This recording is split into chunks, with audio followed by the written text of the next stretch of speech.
Hey everybody, how you doing? Pilot Travel Center in the snow dozer. Out until 6 a.m. last night. Now I'm back up and at it.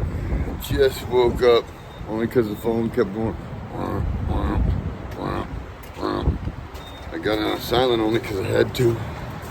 But I'm still trying to brave this. If anybody's watching this, understand. Yesterday I got stuck, and I'm not even kidding. It took 5 trucks, 7 straps, and a front end loader. Right now, I got a knot tied on this strap. 7 straps we broke. I got a strap tied on my tow ball so good that I can't get it off. I might have to cut it off. My truck's looking like a warlock. Look at this. I mean, come on now.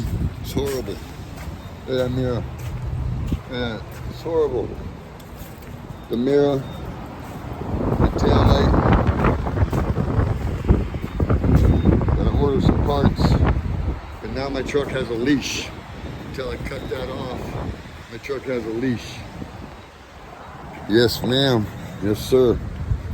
Till next time. Pilot Coffee. The pro you need to know. Hashtag the pro you need to know. Find me there. Like, share, and subscribe, as I would greatly appreciate it. I'm gonna put on live stream today when I do pay forward. It's like every other or every third one. I do a freebie plow for the elderly. I have it on video. I will actually show the content. Till next time, thanks again. Like, share, and subscribe. That's all you need to know.